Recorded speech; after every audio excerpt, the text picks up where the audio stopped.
Om Sri Chinmaya Sadgurave Namaha. We are discussing Kathopanishad, mantra number 1.2.18.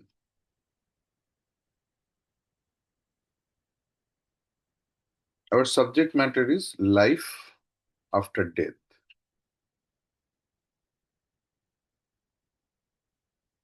Three words are concerned: life, death, and what is after.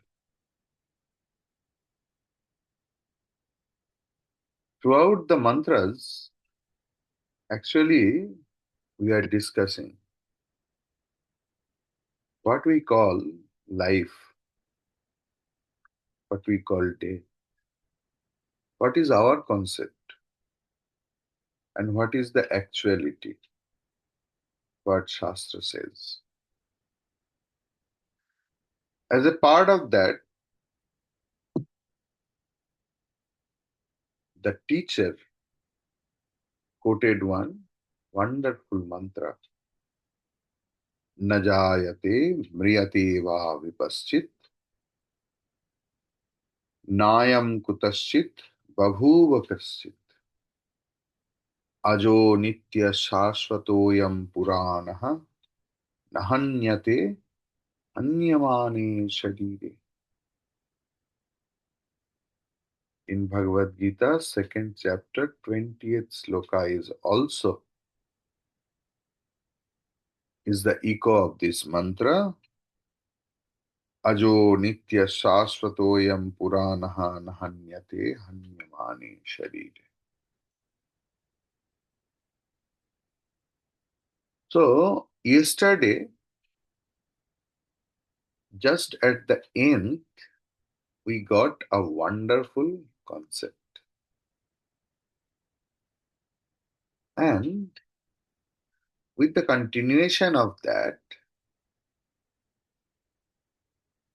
we told Ajo Nityaha, eternal, Shashvata, Sanatana. So,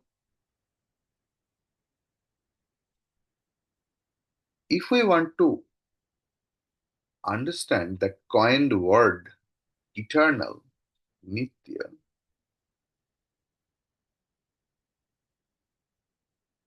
means all the ephemeral substance, all the temporary seen, audible, whatever, the perceived things,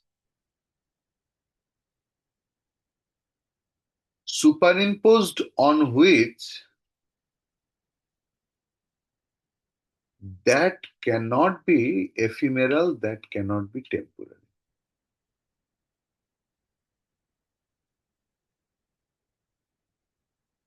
If you tell Swamiji, please explain.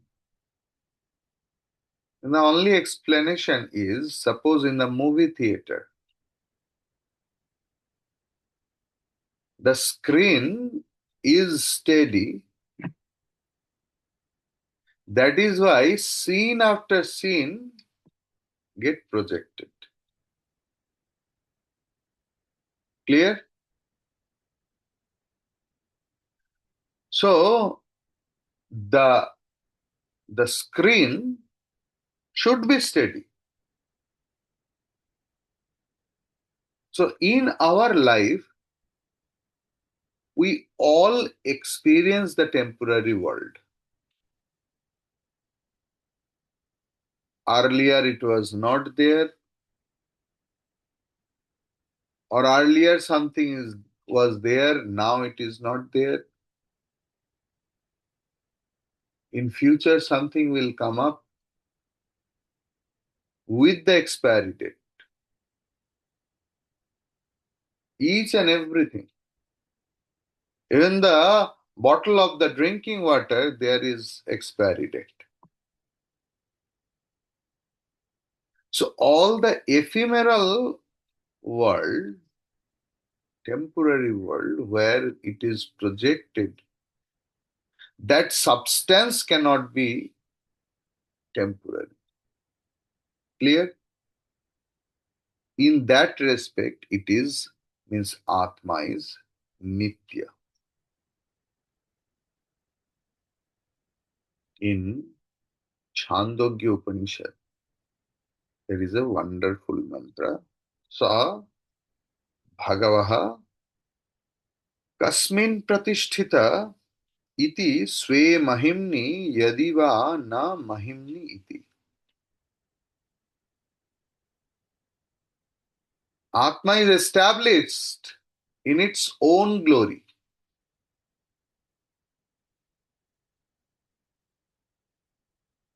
And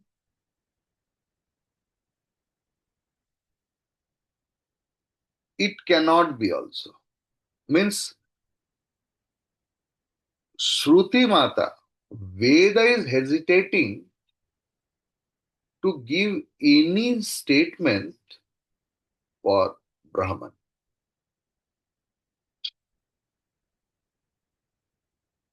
Clear?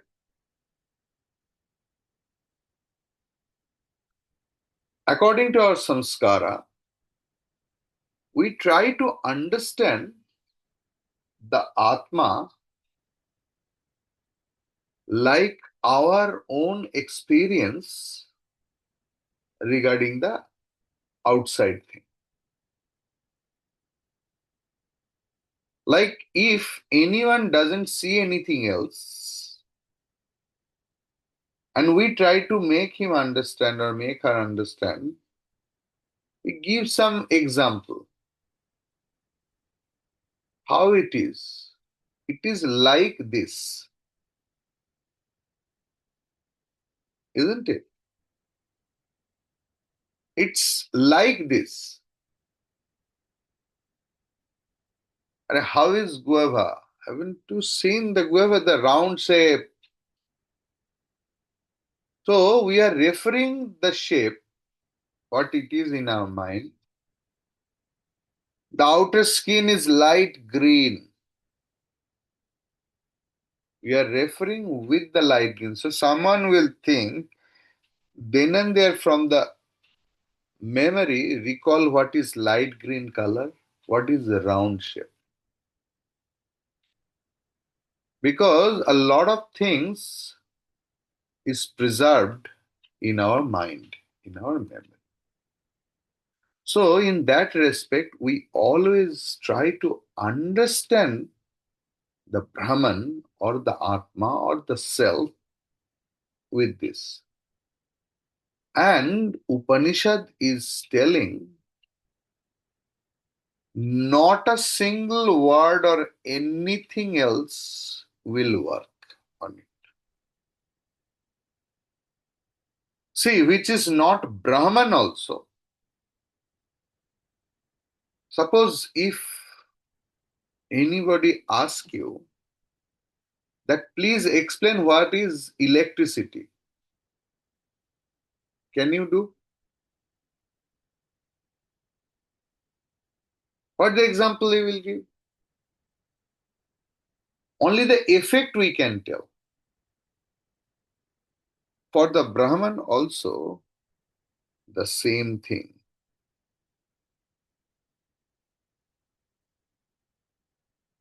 Atma is the eternal knower.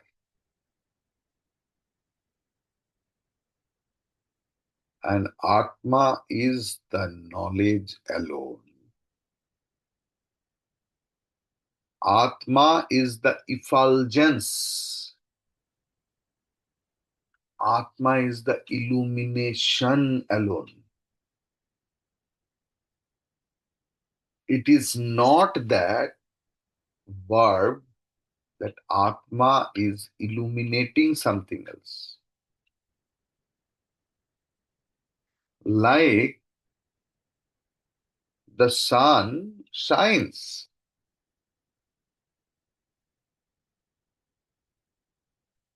It is not the sun illuminates anything else. in its own self-effulgence,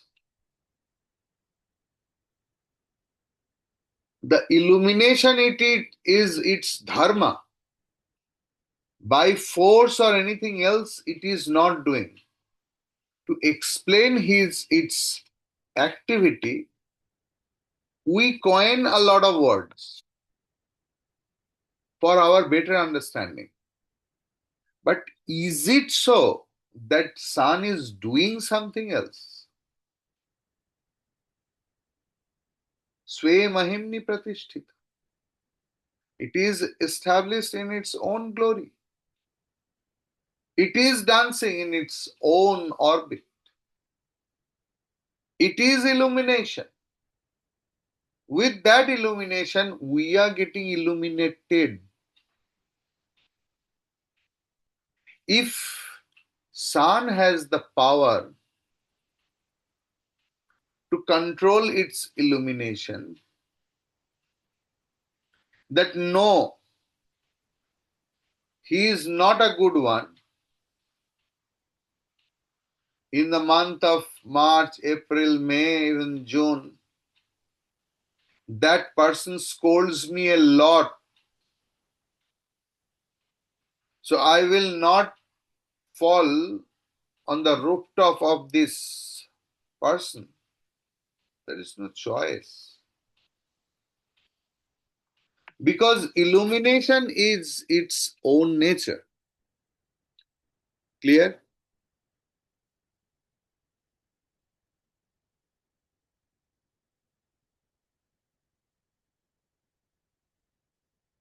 When sun is in the sky, normal lamp becomes faded.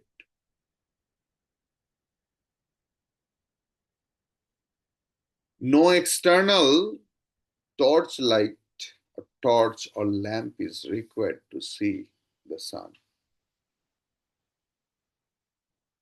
There is the sun of the sun. What is the resource of sun? That is natatra surya bhati na chandra tara.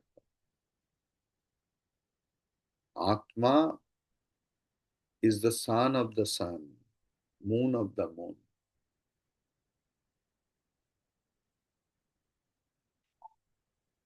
In that way, you can know it. Clear? You must all remember that the pointed question of Nachiketa was to explain to him that which Lord Devata had experienced himself personally. That eternal factor which is beyond virtue and vice, which is other than cause and effect, and which is other than past or future. During our discussions of the mantra, we clearly found that the aspiring Brahmana boy, a Brahmin boy, was inquiring after the nature of ever witnessing spark of awareness, the Atma in the body. Mrityu Devata, Lord Death, in answering him, we also found at first dealt with the symbol of truth, Om. Now, in this mantra, the teacher who is directly hinting at the divine spark that presides over the matter envelopments constituting our body, mind, and intellect.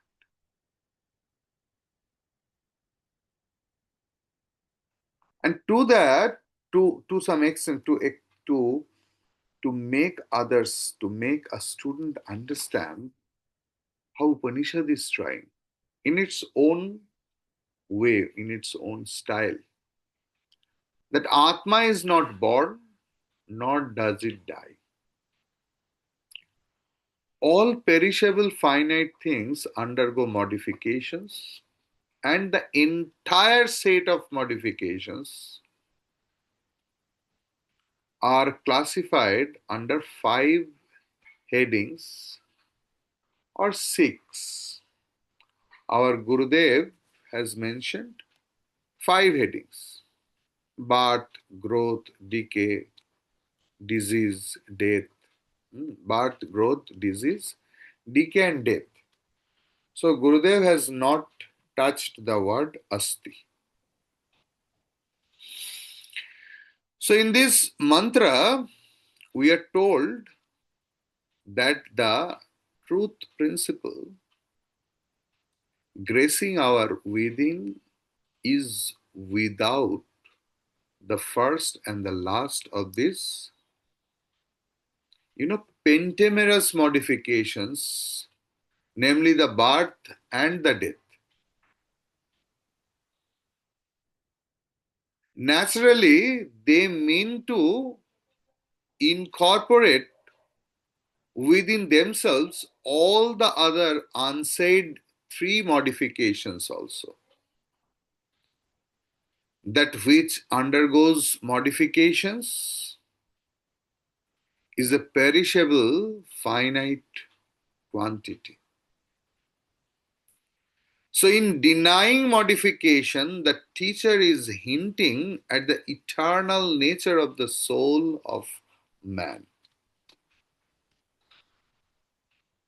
So, we must note here that the word vipaschit is used for Atma, and it is no accidental usage or exaggerated meaning. It comes from the root word vip, to quiver or tremble, hence its adjective vip, inspired. Its noun vipas, inspiration. So vipaschit is knowing inspiration, born of the experience of the pure knowledge. The soul is unborn, only the body is born. So you must be remembering our preliminary talks when we discussed exhaustively these points in general. And yet, to help you at your recapitulation, we may add here the following. What are they? The potter makes a pot. The pot is born, but the space in the pot, being itself eternally one with the outer space, is not created or born. Clear? The pot may break, that which is made is perishable. But with the breaking of the pot space is not broken. The unborn pot space knows no death. The unborn pot space knows no death. Clear? This pot, which is having several problems, several complexions, is like the pot. It was made and it will one day be vanished in time. But the Atma, what you can understand through the word pot space,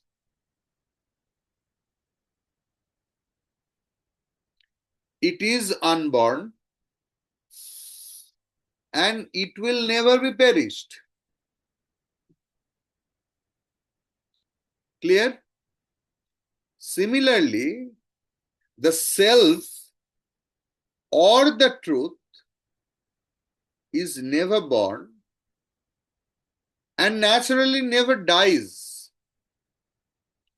The false ego center, through defective meditations and ignorant thinking, has molded out a perishable body, mind, intellect equipment in which the all-pervading eternal truth seems to be confined. The body equipment might perish, must perish, but not the truth principle. And again, the potter did not make a pot and then pour some space into the pot. The potter walked in the space, and as he molded the pot, he could mold it only with space already inside. Clear? Similarly, the body is born in Atma, with Atma, and this truth principle is ever the presiding deity within and without the body during its birth, growth, decay, disease, and death.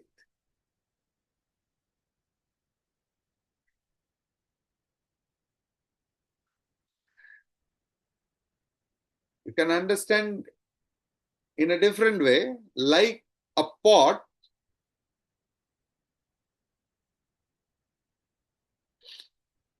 is sunk in the ocean. Now just tell, the water is inside the pot or outside the pot?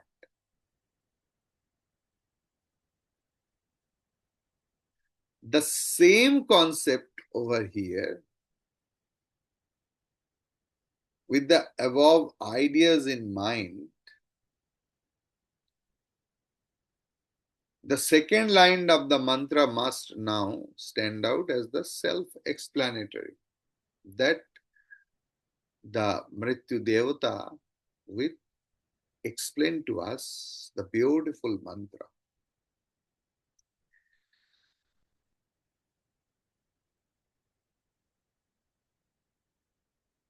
That nahanyate anyamane sharire.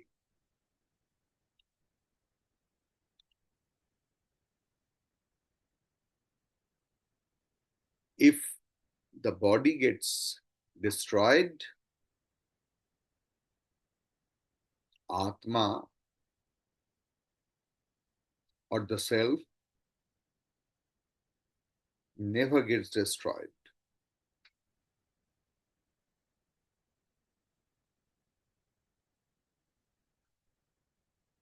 There is no fear factor, confusion, doubt. There should not be about the Atma. Because we have no such direct experience through our senses about Atma.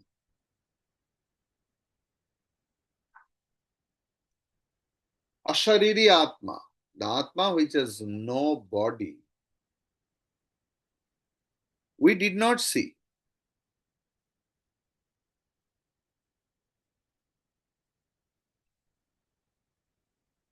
It is only the consciousness related to this body.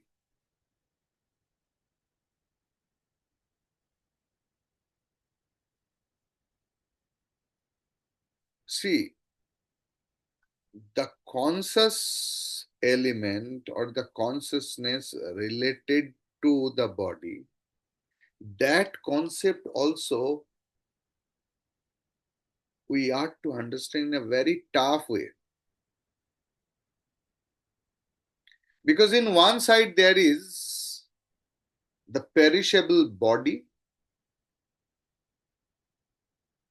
in other side the imperishable consciousness.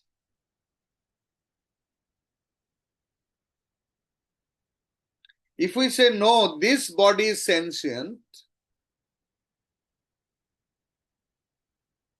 there is no other thing apart from this body, body and sentience is together always. If our argument is like that, then a dead body is having each and everything, all the organs.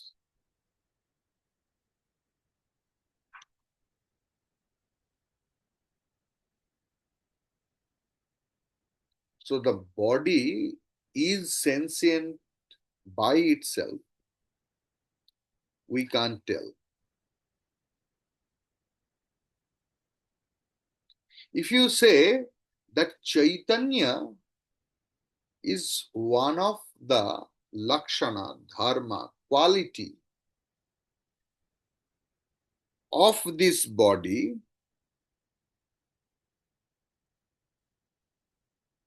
then the question is, when always I feel I, one with this body, who is that I? If that I is Atma, and if the body is the substance of its realization, understanding, then what is the relationship between this body and Atma?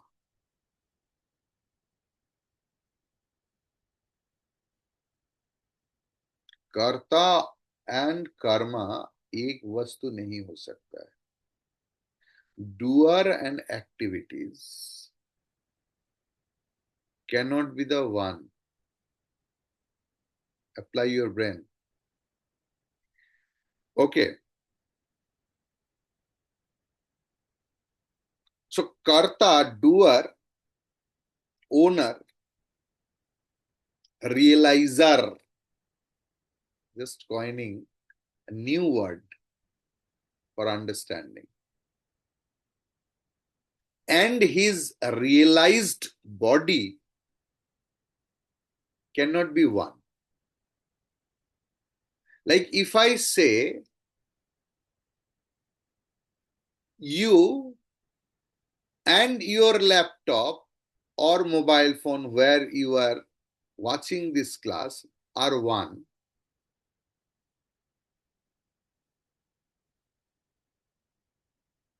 will you agree with me? Of course not. Because you as an individual watching something else. The mobile phone and the laptop, anything, it is your experience. So the experiencer and the experience cannot be the one.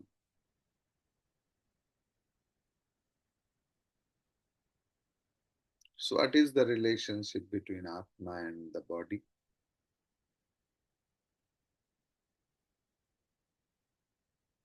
Can say, I am the owner. My wealth is this body. And there is an English proverb,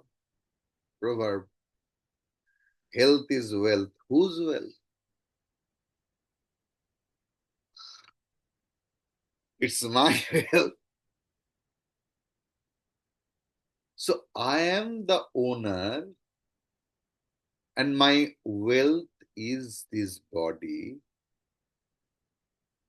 They cannot be samadharmi,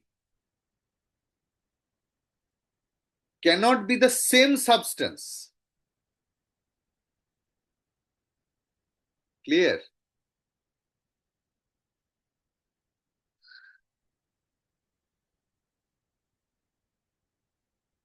If this wealth is not there, then only after then also a person can be the owner. So if there is no body, I am there. Apply the logic.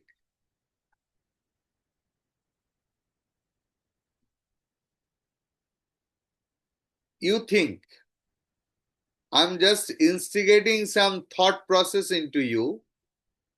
You think. It is not that I will answer everything else. Then your thinking capacity will go.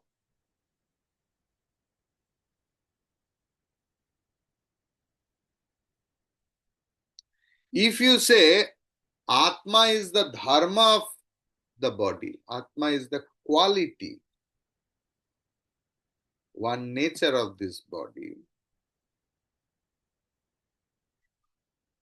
then Atma is the condition of the body's which part? As a whole or of some part?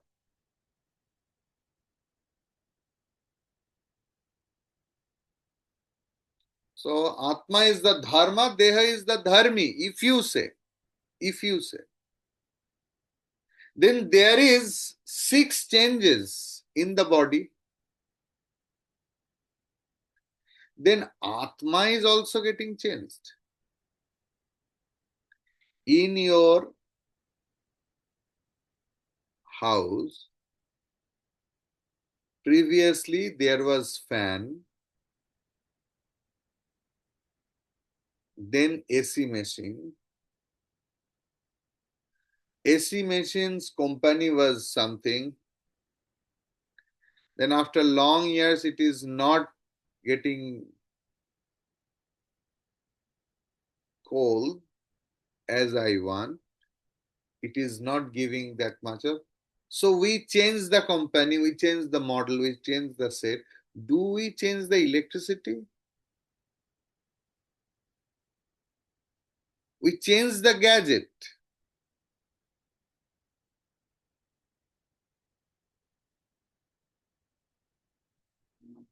We will explain more on this wonderful discussion today up to that much. You just think, if you unless and until you meditate upon it, you won't get the answer. I'm sure if you start doing meditation on it, You will be merged into that concept. It's so interesting.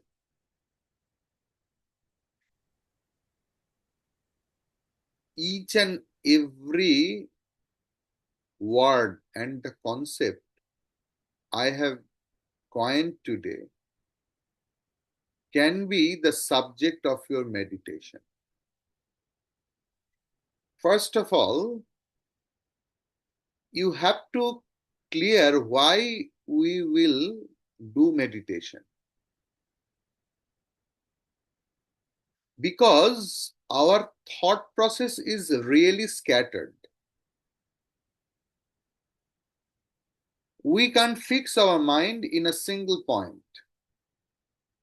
If we want to make our mind in a single point, several thought process comes, which is related to this body, mind, and intellect. No, no, no, no, no. I'm thinking about my financial condition, about my social position, about my relationship, about my family. Each and everywhere that mine is the common word. Then who am I? That is the subject topic of the meditation. And all the words will help you. From the pot maker to pot, the inside pot space, outside pot space, each and everything, all the words will help you. And if you forget, then I will upload this class. Please go through it. Again, it will help you. Hari Om.